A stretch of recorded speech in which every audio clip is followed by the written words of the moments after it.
السلام علیکم ورحمۃ اللہ وبرکاتہ۔ نحمده ونصلي ونسلم على رسوله الكريم اما بعد فاعوذ باللہ من الشیطان الرجیم بسم اللہ الرحمن الرحیم یا ایہا الذین آمنوا اتقوا اللہ ولتنظر نفس ما قدمت لغد واتقوا اللہ ان اللہ خبیر بما تعملون صدق اللہ العظیم۔ غوث اعظم بمنی بے سر و ساما مددے، قبلہ دین مددے، کعبہ ایمان مددے، بگرداب بلا افتاد کشتی، مدد کن یا معین الدین چشتی۔ انتہائی ادب اور احترام کے ساتھ میرے ساتھ بلند آواز سے پڑھیں الصلاۃ والسلام علیک یا رسول اللہ، الصلاۃ والسلام علیک یا نبی اللہ، الصلاۃ والسلام علیک یا حبیب اللہ، وعلى آلك وأصحابك یا نور اللہ، صلی اللہ تعالی علیہ وسلم۔ راہ پرخار ہے کیا ہونا ہے، راہ پرخار ہے کیا ہونا ہے، پاؤں افکار ہے کیا ہونا ہے، تیرے بیمار کو میرے عیسیٰ غش لگاتار ہے کیا ہونا ہے، دور جانا ہے رہا دن تھوڑا کوچ تیار ہے کیا ہونا ہے، دل ہمیں تم سے لگانا ہی نہ تھا اب سفر بار ہے کیا ہونا ہے، اوروں سے چھپ کے کیے جس کے گناہ وہ خبردار ہے کیا ہونا ہے، تیرے بیمار کو میرے عیسیٰ غش لگاتار ہے کیا ہونا ہے، اور کیوں رضا کرتے ہو ہنستے اٹھو جب وہ غفار ہے کیا ہونا ہے۔ آج کی یہ محفل ہمارے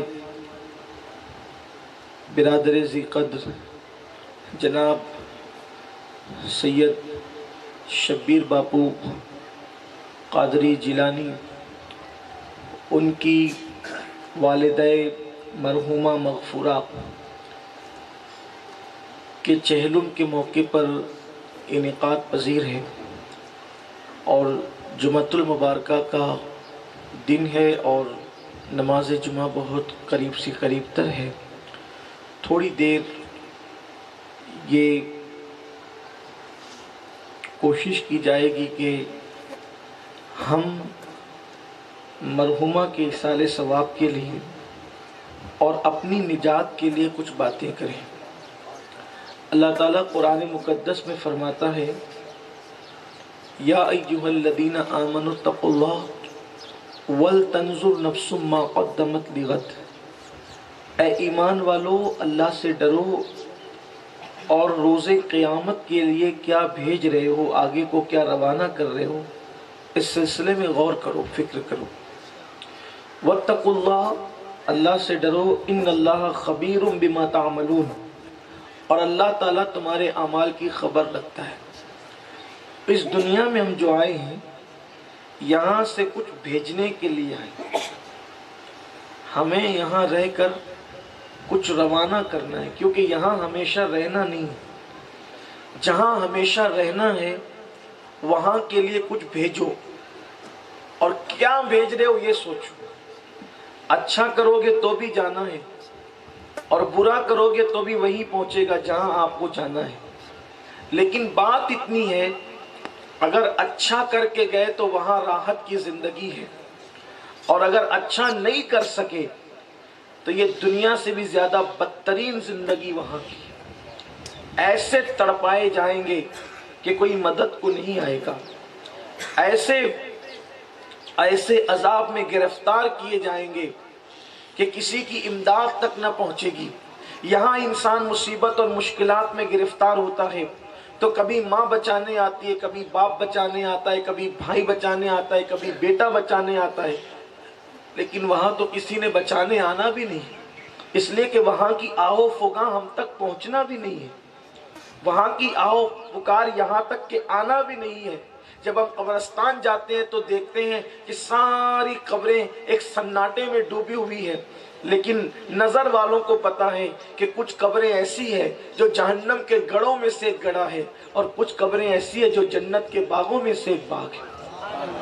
تو وہ قبریں کون سی جنت کے باغوں میں سے باغ ہیں؟ تو قرآن ان کے لیے کہتا ہے ان الابرار لفی نعیم وان الفجار لفی جحیم، کہ جو نیک عمل کرتے ان کے لیے جنت کے باغ ہیں، اور جنہوں نے فسق و فجور کیا، جنہوں نے اپنی طبیعت کے مطابق زندگی گزاری، ان کے لیے جہنم کا گڑھا ہے اور ان کے لیے جہنم کا دردناک عذاب ہے۔ میرے پیارے آقا صلی اللہ علیہ وآلہ وسلم کے پیارے دیوانوں، بہت غفلت ہو گئی اور غفلت کے اندر بہت زندگی گزر رہی ہے۔ آئیے اللہ کے حبیب علیہ السلام نے آخرت کی فکر اور آخرت کی تیاری کے حوالے سے اپنے صحابہ کو کیسے ابھارا تھا۔ ایک مرتبہ چند نوجوانوں کو میرے آقا علیہ السلام نے دیکھا کہ وہ قہقہاں لگا کر زور زور سے ہنس رہے ہیں۔ حضور علیہ السلام جاتے جاتے رک گئے اور ان سے سوال کیا، یہ بتاؤ کیا تمہیں جنت میں جانے کی اجازت مل گئی اور تمہیں جنت میں جانے کا اذن مل گیا؟ انہوں نے کہا نہیں یا رسول اللہ۔ تو میرے آقا علیہ السلام فرماتے ہیں افسوس ہے کہ جس کو جنت میں داخلے کی اجازت نہ ملے اور وہ لوگ قہقہاں لگا کر کے ہنس رہے ہوں۔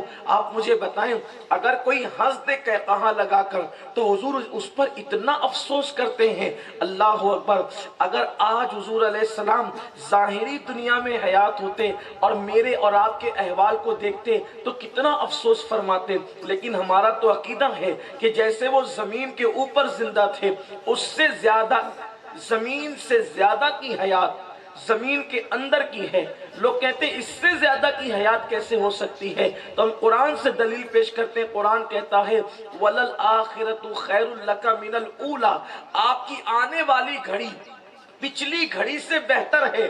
تو ہر چیز میں ترقی ہو رہی ہے، تو حیات مصطفیٰ پچھلی جیسے تھی آنے والی اس سے بڑھ کر کے ہوگی، کیونکہ قرآن کہتا ہے آپ کی آنے والی پچھلی سے بہتر ہے۔ تو حضور اکرم صلی اللہ علیہ وآلہ وسلم آج بھی ہمیں ملاحظہ کر رہے ہیں، آج بھی ہمیں دیکھ رہے ہیں۔ اور پھر آپ اندازہ تو کرو، وہ قہقہاں لگانے والے نوجوان لوگ کوئی عام لوگ تو نہیں تھے، حضور کے دور کے جو بھی تھے وہ سب صحابی تھے۔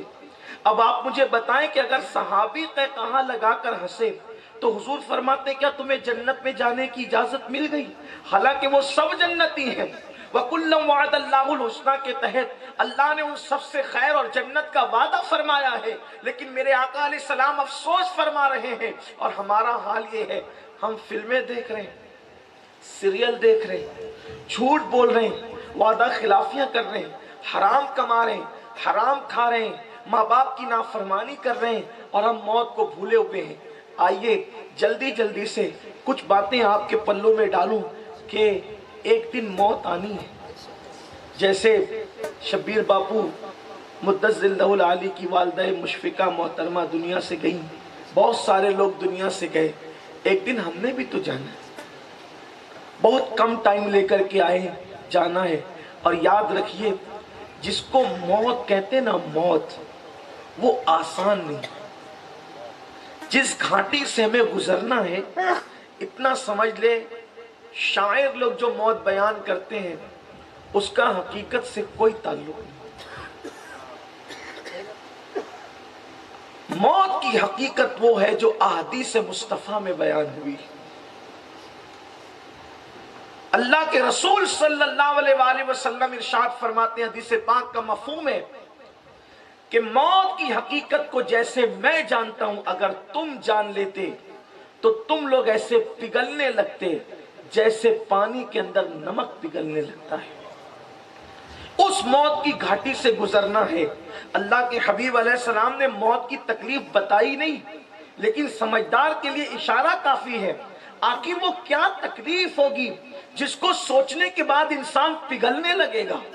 اللہ کے حبیب علیہ السلام فرماتے کہ انسان پگھلنے لگے گا ایسے اگر وہ موت کی حقیقت کو جان لے، جیسے نمک کے اندر جیسے پانی کے اندر نمک پگھلنے لگتا ہے۔ اور فرمایا اگر جانوروں کو موت کی حقیقت بتا دی جاتی تو تم کو کسی جانور کا گوشت کھانے کو نہیں ملتا، اس لیے کہ جانوروں کو اگر موت کی حقیقت پتہ چل جاتی تو ان کی ہڈیوں سے چمڑا مل جاتا اور ان کا گوشت ختم ہو جاتا۔ پھر یہ موت کیا ہے اس کی حقیقت تو کسی کو نہیں بتائی گئی۔ اللہ نے ہم پہ رحم کیا، حقیقت موت نہیں بتائی، رسول اللہ نے ہم پر کرم کیا، حقیقت موت نہیں بتائی، لیکن صرف اشارے دیے گئے اگر جاننا چاہتے ہو تو جان لو اور موت کی تیاری کر لو، اس وقت آسانی کا انتظام کر لو، اس وقت آسانی کا انصرام کر لو۔ جس کے لیے اللہ موت آسان کر دے اس کے لیے پھول کی خوشبو سے زیادہ موت آسان ہے، لیکن اگر انسان جرائم میں گرفتار رہا، انسان گناہوں میں گرفتار رہا، انسان اپنی طبیعت کے مطابق زندگی گزارتا رہا، انسان گالی گلوچ میں مبتلا رہا، کیسی سخت اور دردناک موت ہے۔ حضرت سیدنا موسیٰ علیہ السلام سے کسی نے پوچھا آپ نے موت کو کیسے پایا؟ تو جناب موسیٰ کلیم کہتے ہیں زندہ بکرے کی کھال ادھیڑی جائے تو اس وقت اس کو کتنی تکلیف ہوتی ہے، اس سے زیادہ مرنے والے کو موت کے وقت تکلیف ہوتی ہے۔ یہ ابھی گنہگار کی موت نہیں، یہ نیک لوگوں کی موت ہے، یہ مسلمانوں کی موت ہے، یہ مومنوں کی موت ہے۔ صحابہ نے پوچھا آقا مومن کو موت کیسے آتی ہے؟ تو میرے آقا علیہ السلام نے فرمایا تلوار کی 313 ضربیں ایک ساتھ اگر کسی کے جسم پہ ماری جائے، تھوڑی دیر غور کرنا، اللہ کرے مخدومہ کی یہ محفل ہم سب کے لیے ذریعہ نجات ہو جائے، لیکن تھوڑی دیر غور کرنا، اگر ہمیں چاقو لگ جاتا ہے ایک، اگر ہمیں چھری لگ جاتی ہے ایک، اس وقت ہمارے تڑپنے اور بلکنے کا عالم کیا ہوتا ہے۔ میرے سچے صادق و مصدوق نبی صلی اللہ علیہ وآلہ وسلم فرما رہے ہیں کہ تلوار کی ضربیں 313 ضربیں، یعنی 313 لوگوں کو ایک ساتھ کسی کے ارد گرد کھڑا کر دیا جائے اور ایک ساتھ وہ 313 تلواروں سے کسی پہ وار کرے تو اس وقت اس کی کیفیت کیا ہوگی؟ اس سے زیادہ تکلیف موت کے وقت ہوتی ہے۔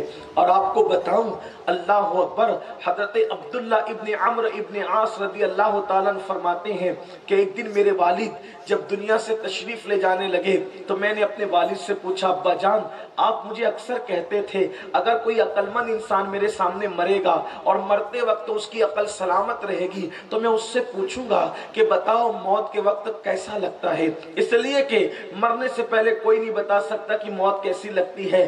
اللہ اکبر، بلکہ جب مرنے والا مرتا ہے تو اللہ اس کی آواز بھی چھین لیتا ہے، ہاتھ پاؤں کی طاقت بھی چھین لیتا ہے۔ اگر اللہ آواز نہ چھینے، ہاتھ پیر کی طاقت نہ چھینے تو انسان اتنا چلائے گا کہ لوگوں کے کان کے پردے پھٹ جائیں گے، انسان اتنا بھاگتے دوڑتے پھرے گا جیسے کٹا ہوا جانور جو ہے تڑپتا ہے اس سے زیادہ انسان تڑپے گا، جیسے اللہ اکبر بسمل یعنی کٹا ہوا مرغا تڑپتا ہے اس سے زیادہ انسان تڑپے گا۔ لیکن یہ میرے اللہ نے انسان پہ کرم کیا ہے کہ اللہ مرنے سے پہلے انسان کے جسم کی ہاتھ پیر کی طاقت کو چھین لیتا ہے تاکہ اس کی تکلیف تمہیں سمجھ میں نہ آئے، اس کی تکلیف کو تم دیکھ نہ سکو، اس کی تکلیف کے حوالے سے تمہیں اندازہ نہ ہو سکے۔ میری مائیں اور بہنیں بھی سن رہی ہیں، میں ان سب سے کہتا ہوں دنیا کی رنگیلیوں میں ڈوبنے والے انسانوں، نماز کے اوقات میں سونے والے لوگوں، نماز کے اوقات میں موبائل پر گیم کھیلنے والے لوگوں، دنیا کی محبت میں موت کو بھولنے والوں،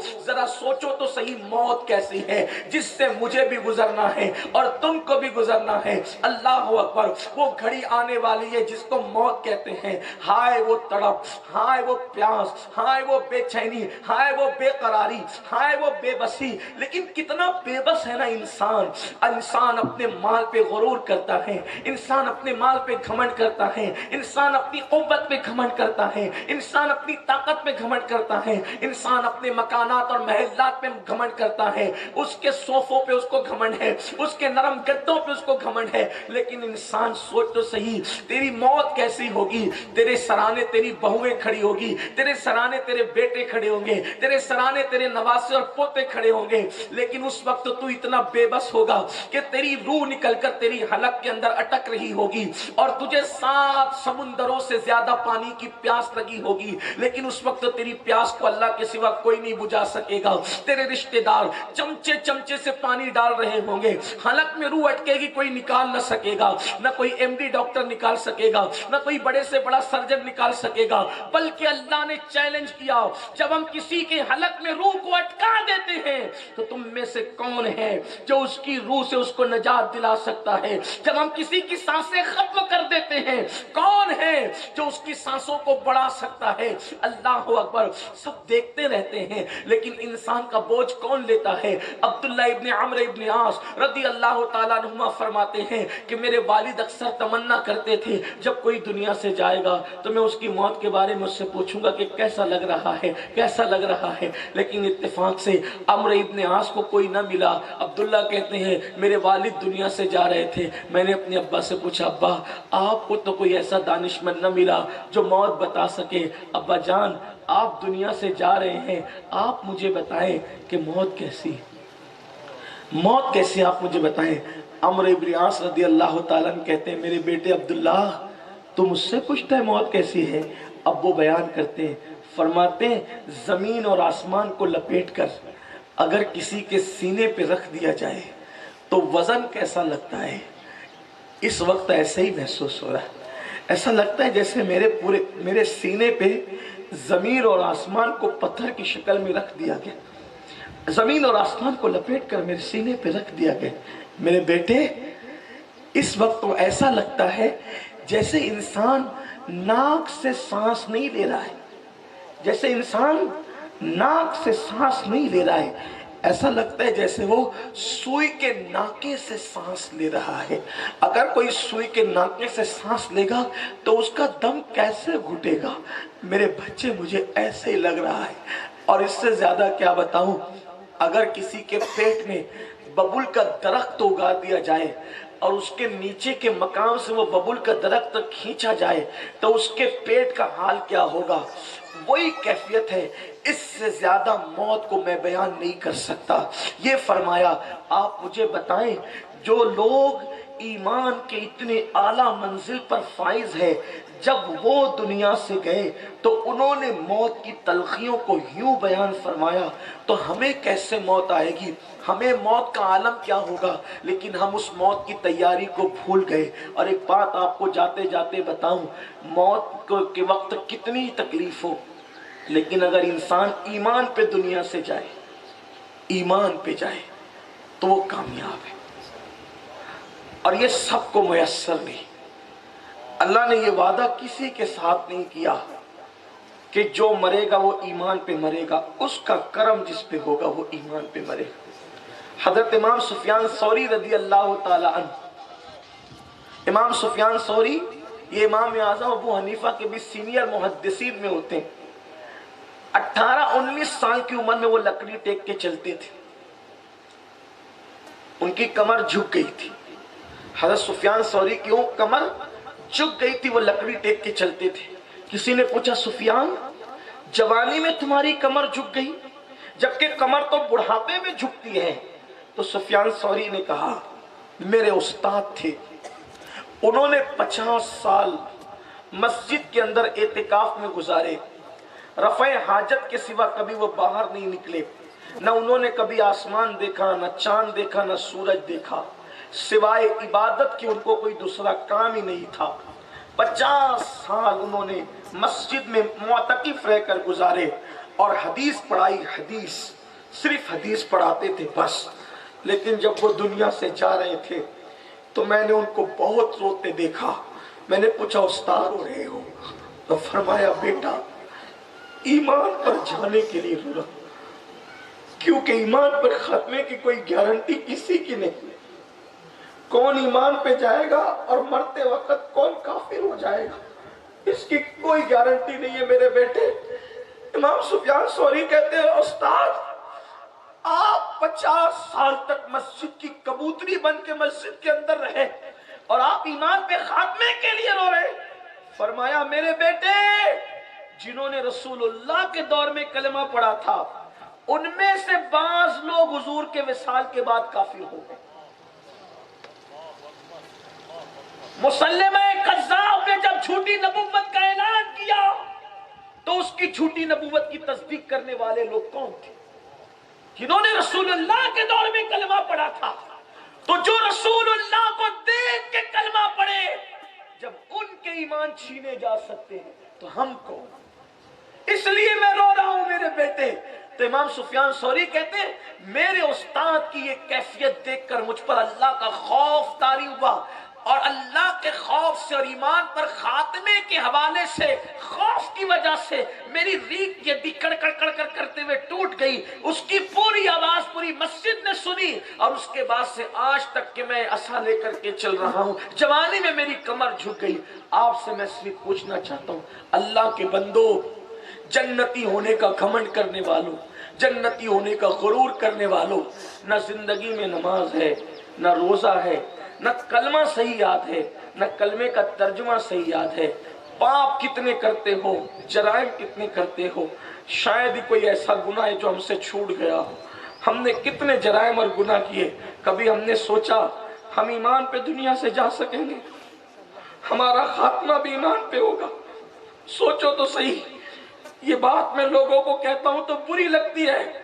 میں کہتا ہوں کہ اگر نبی کا بیٹا بھی ایمان پہ نہ مرے تو اللہ اس کو بھی جہنم میں ڈالے گا.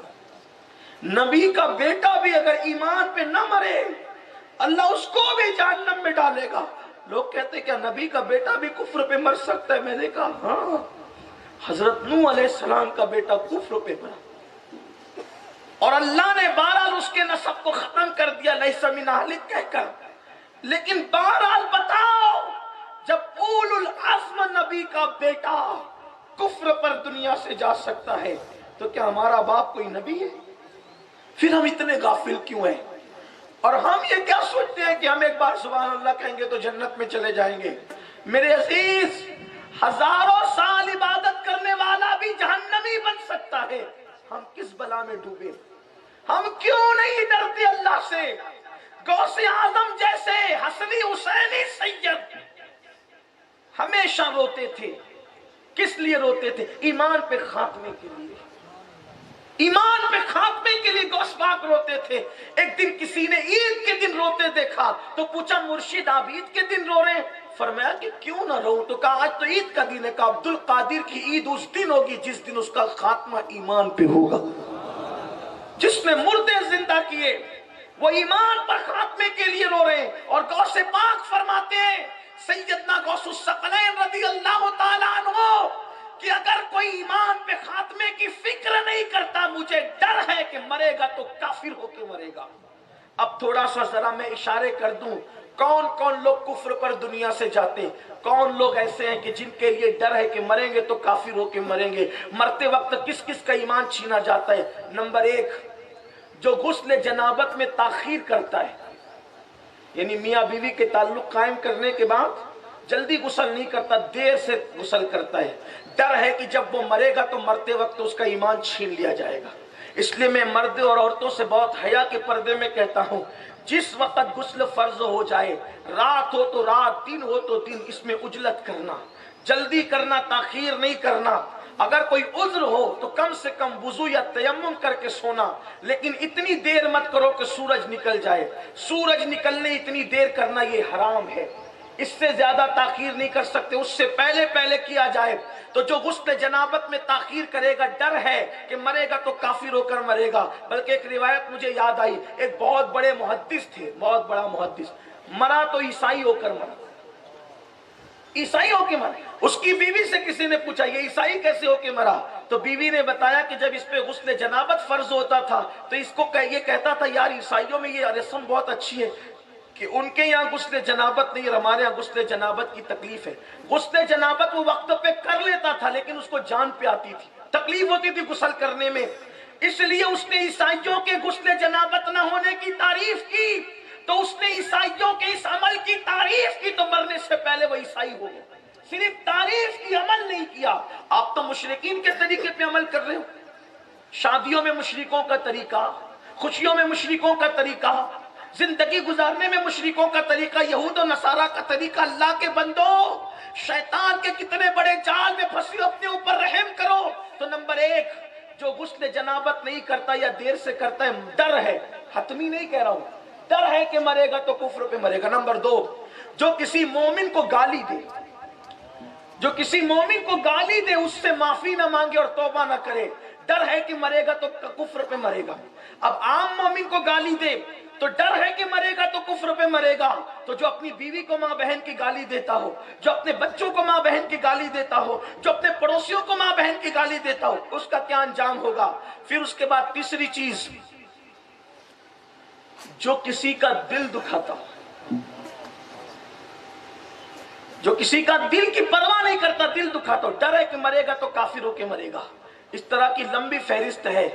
اور ایک اور اہم بات سمیٹتے ہوئے، جس نے کبھی ماں باپ کے دل کو اذیت پہنچائی، جس نے کبھی ماں باپ کے دل کو اذیت پہنچائی، مرتے وقت اس کی زبان پہ کلمہ نہیں آئے، ڈر ہے تو مرے گا تو کافر ہو کے مرے گا۔ آج ماں باپ کے ساتھ کیا سلوک کیا جا رہا ہے؟ ابھی میں آیا تو شبیر باپو میرے پاس بیٹھ کے رو رہے تھے، پیر طریقت عالم ہے، کیوں رو رہے تھے پتہ ہے؟ دولت کے لیے نہیں، مال کے لیے نہیں، ماں کے لیے۔ کہہ رہے تھے کہ غم بھلایا نہیں جاتا۔ میں نے کہا یہ غم بھلانے کا ہے بھی نہیں، کون بھول سکتا ہے ماں کو؟ ماں کو کون؟ میں تو جوانوں کو یہی کہتا ہوں، ماں باپ جب تک ہے ان کی قدر کرو۔ اسی پہ بات میں مکمل کروں گا کیونکہ جمعۃ المبارکہ کی نماز کا وقت قریب ہے۔ میں آپ کو صرف احساس دلا کر چلا جانا چاہتا ہوں، جب تک ماں باپ ہے ان کی قدر کرو، ان کے غلام بن کر رہو، ان کے آقا نہ بنو۔ جب ان سے بات کرنے کا وقت آئے تو پہلے اجازت لو۔ ہمارے اسلام میں ماں باپ سے بات کرنے کا طریقہ کیا ہے؟ پہلے ماں باپ سے اجازت لو، اگر وہ اجازت دیں تو ان سے بات کرو۔ بات ایسے کرو جیسے کوئی غلام اپنے آقا سے بات کرتا ہے۔ یہ ہے ماں باپ سے بات کرنے کا طریقہ۔ میرے عزیز، تیرے ماں باپ سے بڑا تیرا کوئی مرشد نہیں۔ ماں باپ کی دعا وہاں پہنچائے گی جہاں کسی کی دعا نہیں پہنچا سکتی۔ اپنے ماں باپ کی قدر کرو، یہ بڑی عظیم نعمت ہے، بہت عظیم نعمت ہے۔ لوگ کیا جانے ماں باپ کیا ہے۔ میں اکثر لوگوں کو کہتا ہوں، یہ جھری پڑے ہوئے چہرے جو تمہارے ماں باپ کے بڑھاپے کی وجہ سے جن پہ جھریاں پڑ گئی ہیں، یہ وہ چہرے ہیں کہ بڑے سے بڑا خوبصورت چہرہ دیکھنے پہ وہ اجر نہیں ملتا، وہ ثواب نہیں ملتا جو ان جھری پڑے ہوئے چہروں کو دیکھ کر کے ملتا ہے۔ میرے نبی نے فرمایا، جس نے ماں باپ کا چہرہ ایک مرتبہ محبت اور پیار سے دیکھ لیا، اللہ اس کو مقبول حج کا ثواب عطا فرماتا ہے۔ بڑی نعمت ہے، دعاؤں کا دروازہ کھلا ہوا ہے ان کے لیے جن کے ماں باپ دنیا میں موجود ہے۔ اللہ کے بندو، قدر نعمت بعد زوال، جب تک کہ نعمت موجود رہتی ہے اس کا احساس نہیں ہوتا۔ ان کے دلوں سے جا کے پوچھو جو اپنے ماں باپ کو قبروں میں دفن کر چکے۔ ہاں، ہر عبادت کی قضا ہے، لیکن ماں باپ کا چہرہ دیکھنا وہ عبادت ہے۔ اس عبادت کی کوئی قضا نہیں ہے۔ اگر فجر کی نماز چھوٹ جائے، فرض ہے، اس کی قضا ہو سکتی ہے، حج فاسد ہو جائے اس کی قضا ہو سکتی ہے، لیکن ماں باپ کا چہرہ دیکھنا وہ عبادت ہے، اس کی قضا نہیں۔ قضا اس کو کہتے ہیں کہ وقت چلے جانے کے بعد پھر اسی عبادت کو دوسرے وقت میں ادا کر لینا۔ اب ماں باپ کا چہرہ دیکھنے کی قضا کیا ہے؟ اگر وہ قبر کے اندر چلے گئے، وہ چہرہ کہاں سے لاؤ گے؟ وہ خد و خال کہاں سے لاؤ گے؟ وہ ممتا کا پیکر کہاں سے لاؤ گے؟ اللہ اکبر! یاد رکھو، جب تک یہ زندہ ہیں ان کو اپنا مخدوم سمجھو، ان کو اپنا ماوا سمجھو، ان کو اپنا ملجا سمجھو۔ یاد رکھو، سب کی محبتوں میں ریاکاریاں ہو سکتی ہے، لیکن ان کی محبتیں بہت خاص ہیں، بہت مخلصانہ ہیں۔ ان کی محبت میں کوئی دکھاوا نہیں، ان کی محبت میں کوئی اداکاری نہیں، ان کی محبت میں کوئی ریاکاری نہیں۔ میں اکثر لوگوں کو یہ بھی کہتا ہوں، یار لوگ ہم سے محبت نہیں کرتے ہیں، ہمارے فن سے محبت کرتے ہیں، ہمارے علم سے محبت کرتے ہیں، ہماری آوازوں سے محبت کرتے ہیں۔ میں مثال کے طور پہ کوئی نعت خواں لوگ اس کو عزت کیوں دیتے؟ وہ اچھی نعت پڑھتا ہے۔ کوئی عالم ہے لوگ اس کو عزت کیوں دیتے؟ اس لیے کہ اس کے پاس علم ہے۔ کوئی ولی ہے لوگ اس کو عزت کیوں دیتے؟ اس کے پاس تقویٰ ہے۔ اس سے پیار نہیں ہے، اس کی اداؤں سے، اس کی صفتوں سے پیار ہے۔ تنہا ماں باپ ہے جو ہماری اداؤں سے نہیں ہماری ذات سے محبت کرتے ہیں۔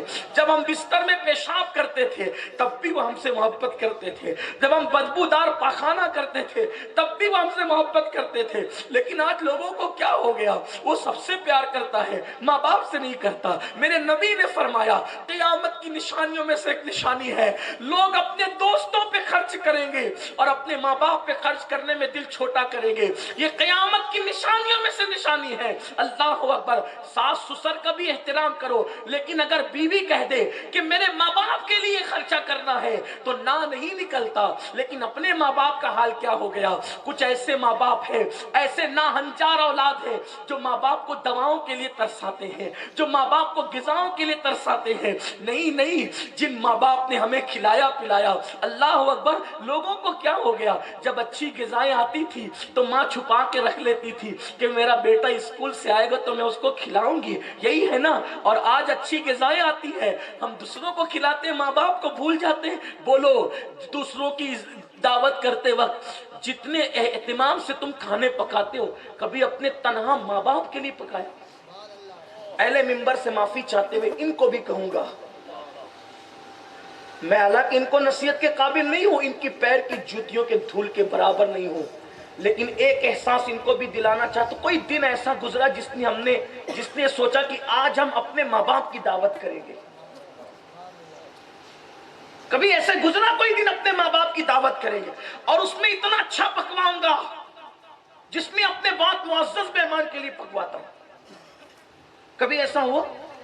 اگر ہوا تو مبارکباد، نہیں تو آپ سب کو کھلا رہے اور جس کے صدقے میں تمہیں روزی مل رہی ہے، روزی تمہیں ماں باپ کے صدقے میں ملتی ہے۔ اللہ کے رسول علیہ السلام نے فرمایا جو نماز کے بعد ماں باپ کی مغفرت کی دعا کرتا ہے اللہ اسے مالا مال کر دیتا ہے اور اس کی عمر میں اضافہ کرتا ہے، جس کی وجہ سے عمر بڑھے، جس کی وجہ سے روزی بڑھے۔ ان ماں باپ کے لیے کیا ہے؟ ارے کبھی سب کو گفٹ دینے والوں اپنے ماں باپ کو بھی گفٹ دو، سب کو نذرانے دینے والوں اپنے ماں باپ کو بھی نذرانے دو، سب کے ہاتھ چومنے والوں اپنے ماں باپ کے بھی ہاتھ پیر چومو۔ آپ یاد رکھیں ان کی دعا میں وہ تاثیر ہے۔ پوری کائنات مل جائے کسی کے لیے بد دعا کرنے، پوری کائنات مل جائے کسی کے لیے بد دعا کرنے اور تنہا اس کی ماں اس کے لیے دعا کرے تو اللہ کائنات کی بد دعا کو رد کر دے گا، ماں کی دعا کو قبول کر لے گا۔ اور پوری کائنات کسی کے لیے مل کے دعا کرے اور اس کی ماں اکیلے بد دعا کرے، اللہ پوری کائنات کی دعا رد کرے گا، باقی بد دعا کو قبول کرے گا۔ جاتے جاتے مجھے یاد آ رہا ہے، حصول برکت کے لیے میرے نبی کی امی جان کا ذکر مجھے یاد آ رہا ہے، مجھے اپنے نبی کی مقدس ماں یاد آ رہی ہے، جو مجھے بہت خوبصورت لگتا ہے یہ عنوان۔ میں اپنے بہت سارے بھائی مجھے کہتے ہیں سید صاحب ہماری دعا قبول ہونے میں دیر ہو رہی ہے، میں کہتا ہوں طریقہ بتاؤں ایک دم ارجنٹ دعا قبول کرنے کی۔ جب دعا میں بہت قبولیت میں تاخیر ہوا کرے تو 3 نام لے لیا کر، ایک تو نبی کی بیٹی سیدہ فاطمہ، ایک نبی کی امی سیدہ آمنہ اور ایک نبی کے ابا جان سیدنا عبداللہ۔ یہ 3 نام لیا کر، سب نام عزت والے ہیں، لیکن اگر بہت تیر تیزی سے پھینکنا ہے کہ ابھی لگے تو یہ 3 نام لے کر کے دیکھو اور خلوص سے لے کر دیکھو، یقین سے لے کے دیکھو، واللہ واللہ تاللہ باللہ۔ اگر اسی وقت دعا کا اثر نظر نہ آئے تو آپ میرا دامن پکڑے۔ میں اتنے یقین کے ساتھ کوئی بات نہیں کرتا، لیکن یہ بات میرے تجربے کی ہے، یہ بات میرے تجربے کی ہے، اس لیے کہ میں سوچتا ہوں اگر میری ماں کی کوئی خدمت کرے تو مجھے اس پہ کتنا پیار آئے گا۔ کوئی نبی کی ماں کی خدمت کرے، اور سوچو تو صحیح، ماں ہونے کے اعتبار سے نبی کی ماں کے برابر کون سی ماں ہے، اور ابا ہونے کے اعتبار سے نبی کے بابا کی طرح کس کا باپ ہے؟ یہ شان والے لوگ ہیں۔ اللہ اکبر۔ میرے نبی کی امی جان کا ذکر یاد آیا، آپ کو بتاؤں ایک دن حلیمہ سعدیہ، چونکہ میلاد کا مہینہ تھا، حلیمہ سعدیہ حضور کو لے آئی. 2 سال کے بعد واپس کرنا ہوتا تھا بچوں کو. حلیمہ واپس لائی. ان دنوں مکے میں وبا تھی. سیدہ آمنہ نے کہا آج کل مکے میں وبا پھیلی ہوئی ہے. حلیمہ نے کہا میرا دل یوں بھی نہیں چاہتا کہ میرے شہزادے کو میں آپ کو سونپ دوں. اگر اجازت دے تو کچھ دن کے لیے اور لے کے جاؤں, وبا کے بعد واپس لاؤں گی. پھر اس کے بعد حلیمہ واپس لائی مزید 3 ساڑھے 3 سال کے بعد. اس وقت اللہ کے رسول علیہ السلام کی عمر شریف ہو گئی تھی 5 یا 5.5 سال کی, اور لا کر کے پھر حضور کو سونپ دیا. پھر ایک دن سامنے بٹھایا اپنے بیٹے کو. کس نے؟ سیدہ آمنہ نے. ہائے ہائے کیا ماں ہے. اللہ اس ماں کے صدقے ہم سب کا خاتمہ ایمان پر فرمائے. اس ماں کے صدقے لوگ ان کو مومن نہیں مانتے. میں تو یہی کہتا ہوں نبی کے خاندان کے ساتھ چٹنگ یہی ہوئی ہے کہ نبی کے خاندان والوں کو کافر بتانا شروع کر دو. نادان, جب تیرے باپ کو کوئی کافر کہہ دو تجھے کیا لگتا ہے؟ تو نبی کے بابا کو کافر کہتا ہے, تو نبی کی امی کو کافر کہتا ہے. سوچ تو صحیح. میں کہتا ہوں اس قوم سے بدترین قوم کون سی ہوگی جس نبی نے پوری کائنات کو ایمان عطا کیا؟ لوگ ان کے ماں باپ پہ بھی کفر کے فتوے داغتے ہیں. لوگ ان کی پرورش کرنے والوں پہ بھی کفر کے فتوے داغتے ہیں. حیرت کی بات ہے. بہت افسوس ہے مجھے اس قوم پر جنہوں نے گود میں کھلایا. ہاں کیا ہو گیا لوگوں کو؟ اور کہتے ہیں کافر کو بھی کافر نہ کہو. کافروں سے اتنی محبت کہ ان کو کافر نہ کہو, اور نبی کے ماں باپ کو کافر کہتے پھرو. کیا انداز ہو گیا لوگوں کا. بہرحال اس پہ جتنا رو رہا روئے کم ہے. جمعہ کا بھی مجھے خیال ہے عرض یہ کر رہا تھا کہ اپنے سامنے بٹھایا حضور کو اور کہنے لگی میرے بیٹے جب تم اپنے ماں کے پیٹ میں صرف 2 مہینے کے تھے اس وقت تمہارے بابا دنیا سے رخصت ہو گئے. ان کا مزار مدینہ منورہ کہوں گا, حالانکہ انہوں نے یثرب کہا تھا, اب ہم نہیں کہہ سکتے یثرب, مدینہ منورہ میں ہے. تو میری چاہت یہ ہے کہ میں تمہیں وہاں لے چلوں تاکہ تم اپنے بابا کی مزار دیکھ سکو, قبر دیکھ سکو. اس سے پتہ چلا نبی نے اپنی زندگی کا سب سے پہلا سفر اگر کیا ہے تو کسی مزار پر جانے کے لیے کیا ہے. نبی کا پہلا سفر نہ دعوت و تبلیغ کے لیے ہے, نہ جہاد کے لیے ہے, نہ کسی سے ملاقات کے لیے ہے. رسول اللہ کی زندگی کا پہلا سفر والد بزرگوار کی مزار پر جانے کے لیے ہے. اب میں یہ نہیں کہوں گا کہ زیارت کی تھی یا زیارت کروائی تھی, اب یہ تو اللہ جانے کی تھی یا کروائی تھی, اس لیے کہ ہمارے نبی کی شان ہے. میرے آقا علیہ السلام کے غلاموں, ماں کہتی میرے بیٹے میں تمہیں اپنے بابا کے مزار پہ لے جانا چاہتی ہوں, میرے ساتھ چلو. حضرت عبد المطلب کی سے اجازت لی اور اپنی کنیز, اصل میں وہ کنیز تھی جناب عبداللہ کی, حضرت عبداللہ سے جناب آمنہ کو ملی تھی اور جناب آمنہ سے پھر یہ حضور علیہ السلام کو ملی. آخری عمر تک یہ حضور کے پاس رہی, حضور کے بعد بھی یہ حیات رہی. اس کنیز کا نام ہے, برکت والی کنیز کو ام ایمن کہتے ہیں. اللہ اکبر. یہ 3 رکنی قافلہ نکلا جس میں 2 خواتین تھی اور اس میں ننھے سے معصوم پیغمبر 6 سال کے تھے. میرے آقا نے مکے سے مدینہ منورہ کا سفر طے کیا اور مدینہ منورہ گئے. اپنے والد بزرگوار پہ مزار کی حاضری کے لیے وہاں پہنچے, اور وہاں پہنچنے کے بعد اصل میں ملک شام جا رہے تھے. آپ کے والد بزرگوار تجارت کے لیے واپس آنے لگے تو بیمار ہو گئے. وہیں مدینہ منورہ میں میرے نبی کے والد کا ننیال تھا, وہاں قیام کیا اور وہیں پہ وصال ہو گیا. بہت چھوٹی سی عمر میں وصال ہوا, ابھی داڑھی کے بال نکلنا شروع ہی ہوئے تھے کہ میرے نبی کے والد بزرگوار کا وصال ہو گیا. فرشتوں نے کہا اللہ تیرا نبی یتیم ہو گیا. اللہ نے فرمایا میں اپنے نبی کی کفالت کرنے والا خود ہوں, میں اپنے نبی کی تربیت کرنے والا خود ہوں.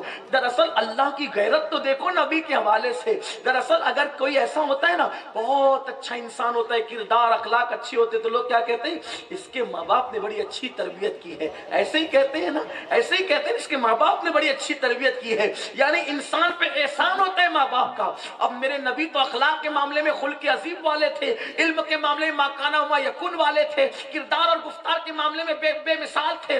تو اللہ نے نبی کے ماں باپ کا سایہ پہلے اٹھا لیا. کوئی یہ نہ کہہ سکے کہ ان کی تربیت ماں باپ نے اچھی کی.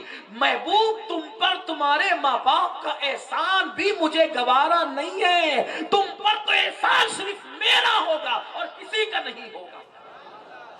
اس لیے اللہ نے اٹھا لیا. محبوب کے والد بہرحال مزار پر گئے. آپ کی امی جان بہت اچھی شاعرہ بھی تھی, بہت اچھی شاعرہ تھی حضور کی امی جان. وہاں آپ نے شعر کہے, اور شیر کہنے کے بعد طبیعت کے اندر تبدیلی آئی، بخار آیا، اور پھر جب روانہ ہونے لگے تو بخار بڑھتا گیا، بیماری بڑھتی گئی، اور مکہ جاتے ہوئے ایک مقام آتا ہے جس کو مقام ابوا کہتے ہیں۔ جب طبیعت میں زیادہ علالت پائی گئی تو ام ایمن نے مشورہ دیا کہ ہم تھوڑا سا راستے سے ہٹ کر ایک چھوٹا سا ٹیلا یہاں رک جاتے ہیں، اور وہاں وہ رک گئے، اور پھر ایک پتھر کا تکیہ دے دیا گیا، ایک چادر بچھا دی گئی، اور نبی کی امی جان کو اس پہ لٹا دیا گیا۔ اب نہ وہاں کوئی دوائی تھی، نہ کوئی انتظام تھا، نہ کچھ اور تھا، نبی کی امی جان لیٹی ہوئی ہے۔ امام قسطلانی جیسے لوگ اس کو پورا اس پس منظر کو اور بھی لوگوں نے بیان کیا ہے، آپ میرے نبی کا چہرہ دیکھ رہی تھی، اور چہرہ دیکھتے ہوئے نبی کی شان میں اشعار پڑھ رہی تھی۔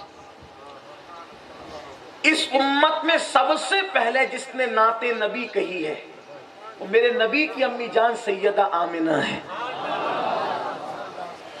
اور دوسرے ان کے بعد پھر کسی نے نعت پڑھی ہے یا نعت کہی ہے تو وہ علی مرتضیٰ کے والد جناب ابو طالب ہے۔ حضور اکرم صلی اللہ علیہ وسلم سامنے بیٹھے ہوئے ہیں اور سیدہ آمنہ دیکھ رہی، بہت سی اشعار کہے، اس میں سے چند شعر کا مفہوم یہ ہے، فرماتی ہیں کہ میں نے ولادت کے وقت وہ منظر دیکھا کہ ملک شام کے محلات تیرے نور میں دیکھے، میں نے مشرق و مغرب میں تیری آمد پہ جھنڈے دیکھے، میں نے انبیاء کرام کی بشارتیں سنی تیری آمد پر، میں سمجھ گئی کہ میں نے جس بچے کو پیدا کیا وہ کوئی معمولی بچہ نہیں ہے، وہ شان والا بچہ ہے۔ اور پھر کہتی ہیں کہ ہر نئی چیز پرانی ہو جائے گی، ہر نئی چیز پرانی ہو جائے گی، ہر چیز فنا ہو جائے گی، ہر ایک کو بھلا دیا جائے گا، لیکن آمنہ کو کبھی بھلایا نہیں جائے گا، آمنہ کو ہمیشہ یاد کیا جائے گا، کیونکہ میں نے ایسے کو پیدا کیا ہے کہ اس کی وجہ سے قیامت تک میرا ذکر زندہ رہے گا۔ اور یہ خوبصورت چہرے والا جو یتیموں کا غمگسار ہوگا، بیواؤں کا مددگار ہوگا، میں نے ایسے بیٹے کو جنم دیا ہے۔ اس طریقے کی تعریفی اشعار کرتے کرتے اچانک ہچکیاں آنے لگی، اور سیدہ آمنہ خاتون میرے نبی کو دیکھتے دیکھتے اس دنیا سے رخصت ہو گئی۔ جب رخصت ہو گئی تو آواز بند ہو گئی۔ اب تک میرے نبی نے کسی کو دنیا سے جاتے نہیں دیکھا تھا، پہلا اتفاق تھا، پہلا حادثہ تھا، کسی کو دنیا نے کہا۔ میرے آقا نے ماں کو جاتے ہوئے دیکھا، ایک طرف ام ایمن ہے، دوسری طرف میرے آقا ہے۔ جب وہ سیدہ آمنہ خاموش ہو گئی تو ماں کے سینے پہ ہاتھ رکھ کے حضور کہتے، امی تھوڑی دیر پہلے جو تم کہہ رہی تھی ذرا ایک مرتبہ مجھے اور سنا دو نا، یعنی وہ نعت کے اشعار حضور پھر سننا چاہتے تھے۔ امی جان ایک بار پھر سنا دو نا۔ ام ایمن نے سینے سے چمٹایا، کہنے لگی بیٹا جو ایک بار دنیا سے چلے جاتے ہیں وہ دوبارہ بولا نہیں کرتے۔ میں کہتا ہوں یہ اللہ کی قدرت تھی کہ ام ایمن سے یہ جملے کہلوا دیے، ورنہ میرا ایمان کہتا ہے اگر دوسری مرتبہ حضور کہہ دیتے امی بولو تو تاریخ بن جاتی، میرے نبی کی ماں بول پڑتی۔ پھر ام ایمن نے کہا بیٹا جو دنیا سے چلے جاتے ہیں، جو دنیا سے چلے جاتے ہیں وہ بولا نہیں کرتے، ان کو دفن کرتے ہیں۔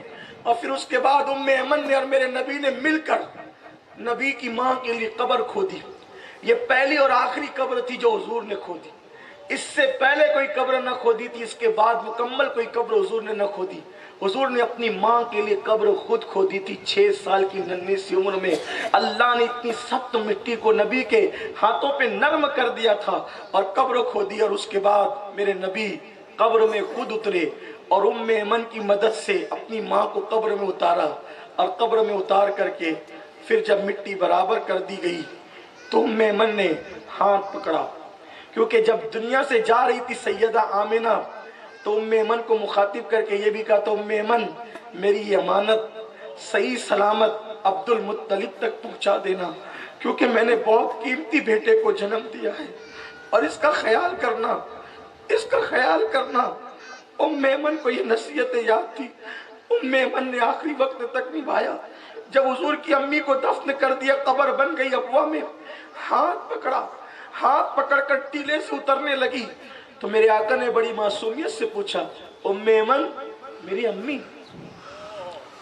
چھوٹے چھوٹے بچے ابا ہو دادی ہو سب ہو پوچھتے ہیں نا امی، امی کہاں ہیں؟